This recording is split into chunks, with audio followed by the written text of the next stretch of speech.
listeners, and welcome to Open Book, Open Mind. My name is Edgar. The podcast Open Book, Open Mind is a fairly simple concept. Just keep an open mind, give a book a try, see what happens. We don't have to like it, we just need to keep an open mind, from cover to cover. For this inaugural episode, we're going old school. I recently read Nostromo by Joseph Conrad, or Nostromo if you prefer, since that character is of Italian heritage. Nostromo, a great name. Some film fans and admirers of the Alien franchise, their ears might perk up upon hearing the name Nostromo. Why did I read this book? It was in my library for some time. I guess to set this up, I do enjoy reading a fair bit. I think my reading is somewhat eclectic. I will not profess to read everything. I'm not very big on poetry. I've never really understood it, but I do try to read quite a bit. Nostromo by Joseph Conrad, published in 1904, has been in my library for a few years. There are many areas where one can buy a book. One such location, at least in Canada, among several others, is a place called Indigo or Chapters. They used to be two different stores, but they're basically the same thing now. And for a while, maybe a little less so these days, but for a while they had a really nice section of, bargain books. Sometimes it's because they simply had too many copies and they had to get rid of them. So, hardcovers that were $40, suddenly $10, $5. And in other cases, such as with specialty publishing houses like Arcturus, that's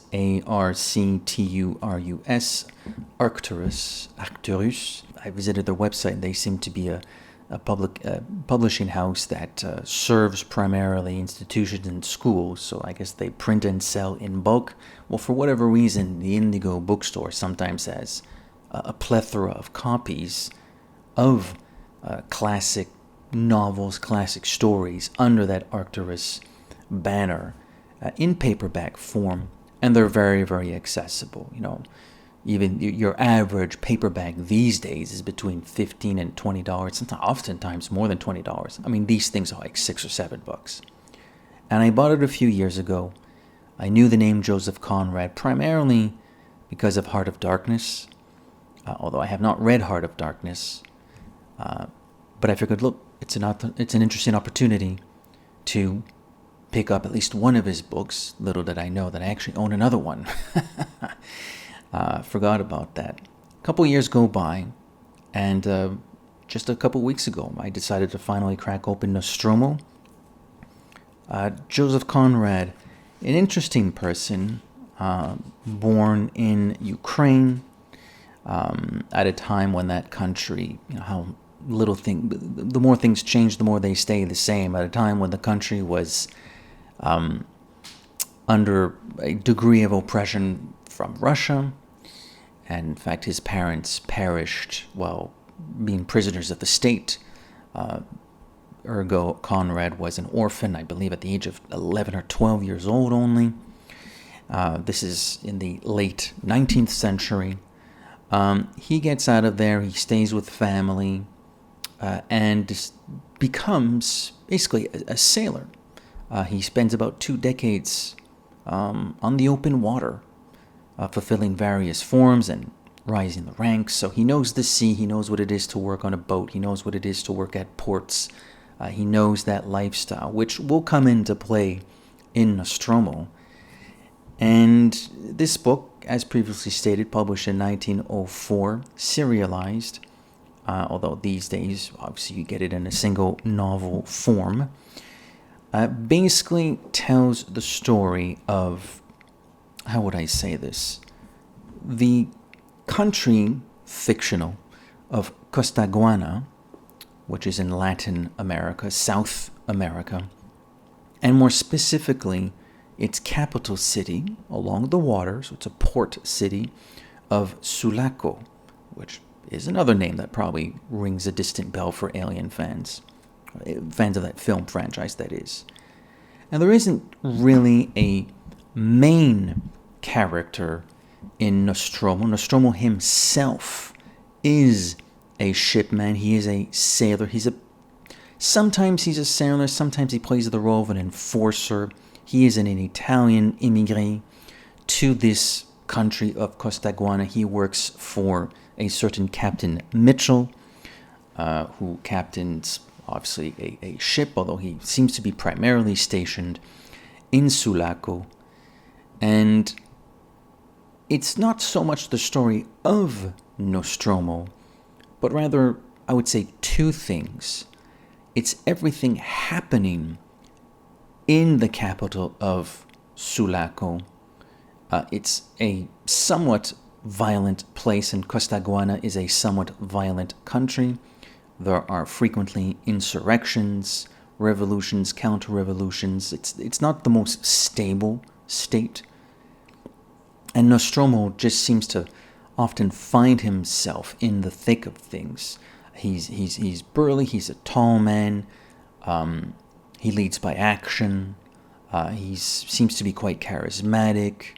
A big, strong, burly husk of a man of Italian heritage, which sounds just absolutely dreamy. I'm sure for many, many people, maybe why he's one of the characters in this book, the eponymous character. But it actually follows a lot of different characters. There's a family, the Goulds, Mr. and Mrs. Gould. They own a mine, a silver mine, which is in the mountains just on the edge of Sulaco. Their trials and tribulations, the trials and tribulations of Captain Mitchell, of a doctor that nobody in this town seems to like, of another Italian family, not Nostromo's family, but there are these other Italian immigrants that live in Sulaco, and Nostromo has a certain relationship with this Italian family. Basically, it's a little bit hard to tell what the plot is because we're introduced to a plethora of characters. There really is no main character, but the general plot is the rivalries, political and economic tensions in Costaguana and specifically Sulaco, and the advent of yet another insurrection, which ultimately leads to the town of Sulaco separating from the rest of Costaguana, and what that means and how it's done, and how people experience that, whether because they're business owners, whether because they're seamen, whether because they're a doctor, whether because they're a priest, whether because they're locals. They are native Costaguana. I don't even know what they're supposed to be called. A native of Costaguana. So you sort of have a European perspective because some of the people are originally from England. You sort of have an Italian perspective because some of the people are originally from Italian, and you have this nondescript South American perspective because Costaguana is not a real country. It never existed. Presumably, at least from what I gather, Joseph Conrad was interested in a story like this, because, as previously stated, he did have experience for many, many years as a sailor, but South America was one of the locations where he would sometimes be stationed. He would sometimes visit by way of his profession. So he obviously had some sort of a curiosity about late 19th century and early 20th century Latin America. So that's generally the plot, which I know sounds a little bit scattershot, but that is the book in a nutshell. It is a little bit scattershot. It can be a little bit difficult to grasp where the story is heading at times. It certainly serves the purpose of an overarching view, partially through actual history, partially through the imagination of an author who's creating a country that out of his mind that doesn't really exist, although is inspired by a real location or real locations, Latin America / South America. And it's essentially I don't even know if it's really a commentary. There's not a whole lot of damnation or condemnation in the book. A lot of it is told from the very personal thoughts and feelings and mindsets of the multitude of characters that we follow. There's some characters who, for about 50 pages, it feels like we're going to follow them more than others, and then we don't really see them a whole lot ever again. Charles Gould, the patriarch of the Gould family, and I guess ostensibly the owner of the silver mine, which is one of the main economic thrusting forces of Sulaco and Costaguana, he seems to be like fairly important for about 100 pages, but the book is over 400 pages, and he almost never shows up. He does show up a little bit after the first 100 pages, but not nearly as much as during the first 100 pages. So, in that sense, it's more of an overarching perspective, or as if someone took a magnifying glass and put it over this one specific location where there's a lot of trouble, a lot of economic and political tension, a lot of disagreements, and the water is boiling, and the cover on the pot is hopping a little bit, and it's going to blow up any moment now, which it eventually does. It's incredibly well written, by which I mean the quality of the English used. Even though Joseph Conrad was originally from Ukraine, he spent a lot of his time growing up as an adult in England, so he did write in English, even though he's originally from Eastern Europe. The quality of the English is, I would say, borderline impeccable. Even as someone who professes to know that language quite well, one or two words, I looked it up in the Merriam-Webster dictionary to remind myself, like, what does this word mean? It really is quite good. Conrad certainly takes his time explaining who certain characters are. What do they do in Sulaco? Why are they there?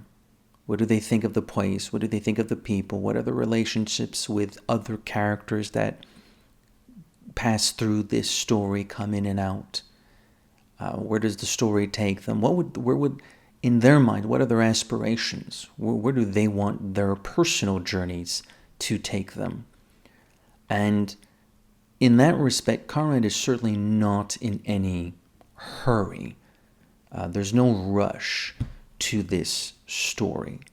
It's definitely, I've read classic novels. I read the occasional modern novel. It's certainly of a different style.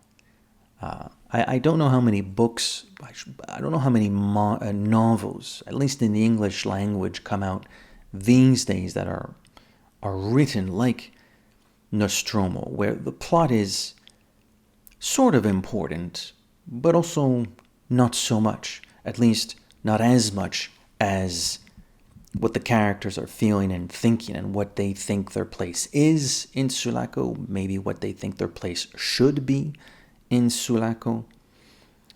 And it reminded me of, by the way, another thing that Conrad does very well is being descriptive of locations, buildings, plains, mountains, forests, water, sunrises, sunsets, the sparkling of the stars in the sky, reflections of the moon against the water, darkness. He's very good at describing darkness. It reminds me a little bit of, and I think I told someone this not too long ago prior to this recording, it's a little bit like if, not Alexandre Dumas, but Victor Hugo of Notre Dame fame and Les Miserables fame. It's a little bit like if Victor Hugo wrote in English instead of French. If ever you've read a Victor Hugo, and I actually read one not too long ago, they're kind of similar insofar as they're incredibly floral, linguistically. They paint extraordinarily vivid pictures of settings, of scenes. What does it look like? What does it feel like? What does it smell like? Is it warm? Is it cold?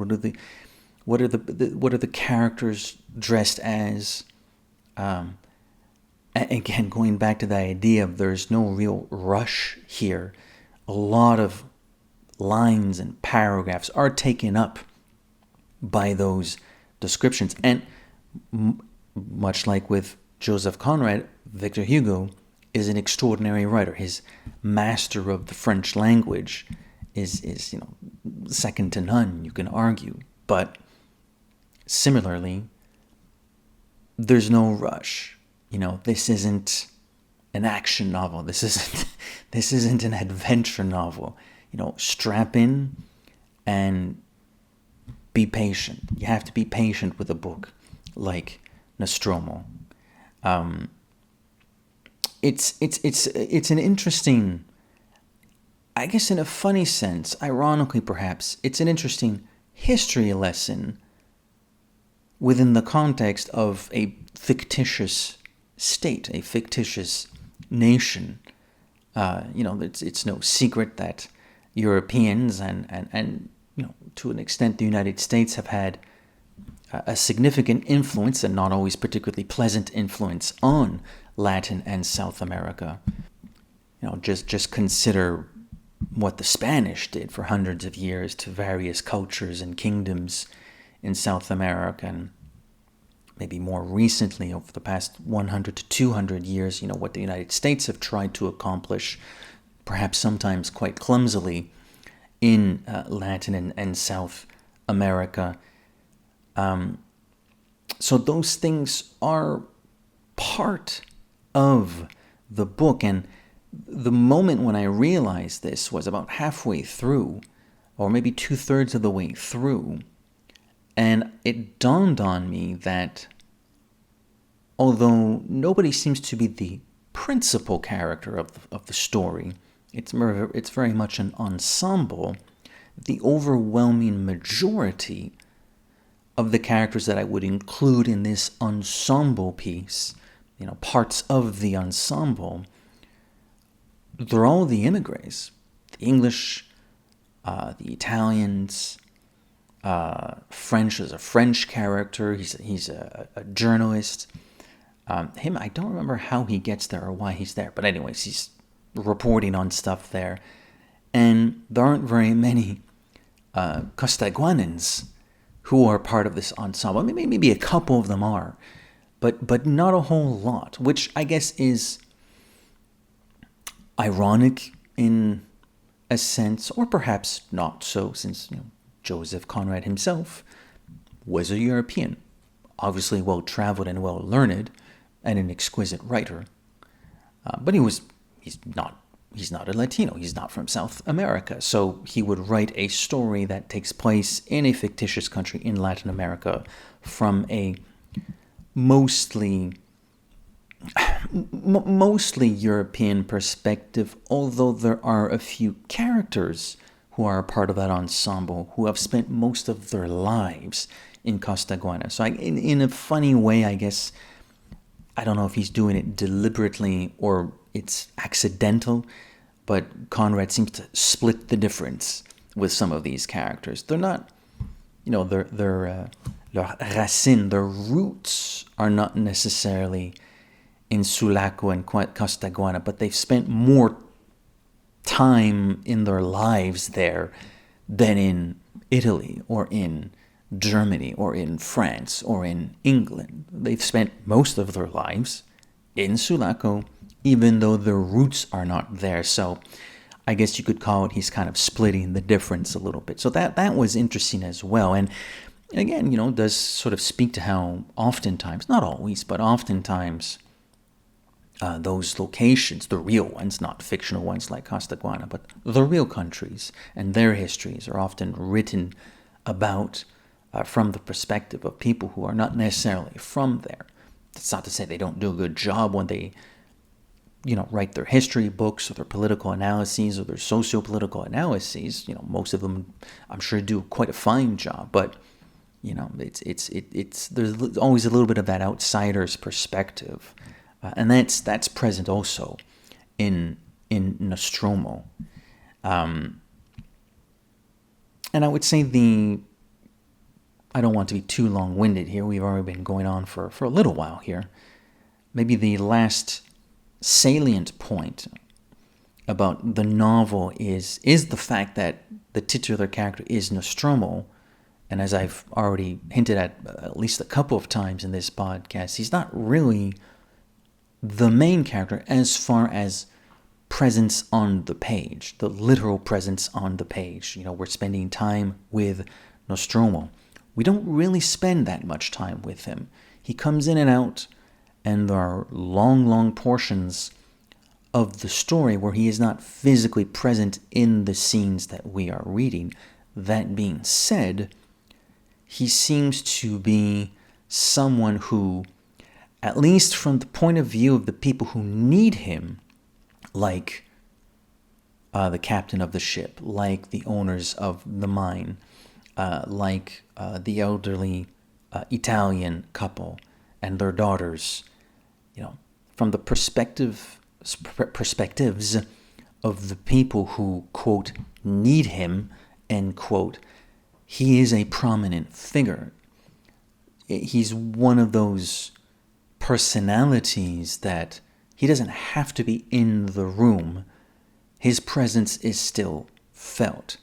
He seems to be the center of attention almost all the time. Not literally all the time, but almost all the time. He seems to be the center of attention. And even conversations about things that don't sound as if they will concern Nostromo, well, the 2 or the 3 or the 4 characters who are exchanging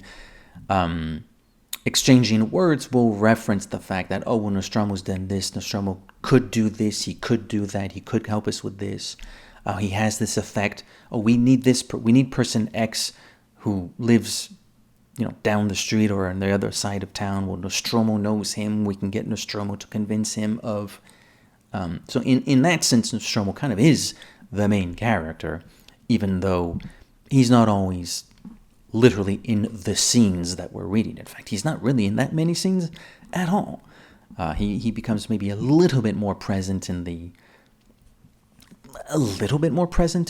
final third of the book, but even then we still spend time with other characters. As for maybe negatives, it's a bit, I want to be very careful with how I say this. It can be a slog if you don't know what you're getting yourself in as a reader, if you don't know what you're getting yourself into. Again, very descriptive. Conrad is in no rush whatsoever to get the action moving forward. It does move forward, but he's in no rush. And, the copy I have is 429 pages, and the print is small. It's a small print, and my copy is 429 pages. So probably your average print, because I've noticed that a lot of these modern books, the print is a little bit larger. Not that that's a problem. I'm just saying, this is probably more like a 500 plus page book. So if you don't have that much time on your hands, and you kind of like it when stories move a little bit, maybe this isn't for you. Maybe it's not. However, if you are interested in the politics and to an extent, the international politics of South America circa 1904, albeit in a country that never really existed, it's quite an interesting read. No main characters, so it can be difficult to hold on to anything. I think the themes and the aspirations and the what certain characters dread and what certain characters dream of those are things the reader can hold on to. I don't know if there are any characters one can hold on to. I don't feel like I did. And that could be a potential issue.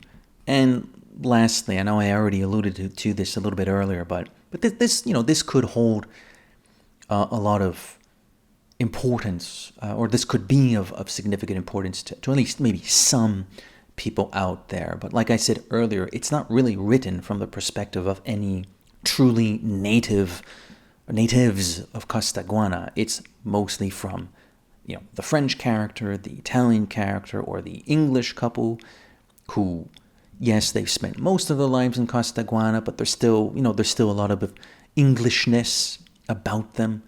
There aren't that many. I'm not saying there aren't any, but there aren't many characters who feel like they're a part of an ensemble who are native to Costaguana. So that might, I don't know, rub people the wrong way. Would that be a fair assessment? But again, it's a book from 1904. Like it's literally 121 years old as of this writing, and writing styles change and perspectives change, and the way people try to tell stories has changed over the years. So context is somewhat important. But I know that can, and I'm not criticizing it per se. To an extent, I can understand it, but that it still might rub people the wrong way. They might just not be interested in reading a book about a Latino country, and almost none of the characters that we're really following are actually Latino. So that could be a little bit of a bummer for certain readers, but exquisitely written, very floral, very Victor Hugo-esque, albeit not French, but rather English. And I like this idea. It's called almost like an experiment. Create a place that doesn't really exist, but have it inspired by a real location and a real culture and real, geopolitical interventions and I guess a sort of economic colonization to an extent. Because at least the way this place is being described doesn't sound like anything would have gotten done if the English hadn't arrived. You know what I mean? So that's an interesting way to look at it as well. Rightly or wrongly, that is I guess a reality to an extent, at least a reality of how things operate in the world. Not necessarily with the English, but history is not a series of delightful events. It's oftentimes a very complicated, nuanced, multiple shades of gray, some of them quite dark, of just how human history and nations and states have evolved. So there you have it. That's Nostromo, hot off the press from 1904. I hope you enjoyed this episode of Open Book, Open Mind. I've been your host, Edgar Chaput, and we will see you next time.